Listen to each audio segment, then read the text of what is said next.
Antoine, Garrick et moi, nous étions assis au bord du Tarn, en loser, dans le village de Saint-Inigric.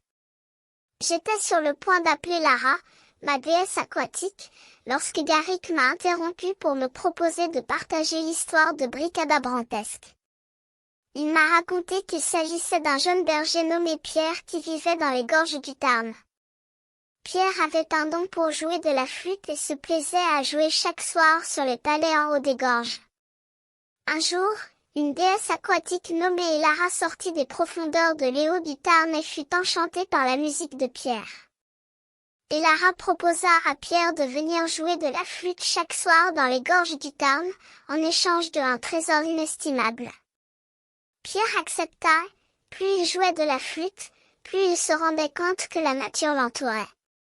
Les animaux se manifestaient, les arbres dansaient, les étoiles brillaient plus intensément et Lara était captivée par la musique de Pierre. Au bout d'un certain temps, Lara offrit à Pierre une pierre précieuse, un saphir bleu éclatant, qui avait le pouvoir de accorder des soirs à celui qui la possédait. Pierre devint de plus en plus attiré par la richesse et la célébrité, mais il finit par comprendre qu'il avait fait une erreur en délaissant les gorges du Tarn et les nymphes qui y vivaient.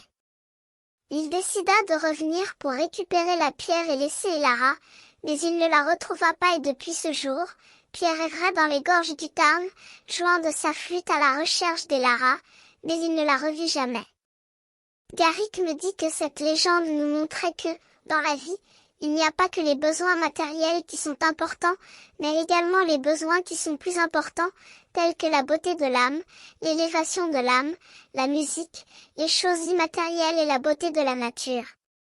Nous nous sommes préparés pour notre aventure dans les gorges du Tarn, en prenant 2 pas d'eau. En descendant dans les gorges, nous avons été impressionnés par la beauté de la rivière et de la nature qui l'entourait. Nous avons vu des vautours, des oiseaux mythiques qui étaient largement présents dans les gorges du Tarn jusqu'au XIXe siècle, avant de disparaître en raison de la chasse et de l'habitatrice. Nous avons également vu les 2 types de vautours, les vautours fauves et les vautours moines, qui sont en danger d'extinction. Après avoir observé la nature, nous avons décidé de nous changer et de terminer l'épisode tranquillement.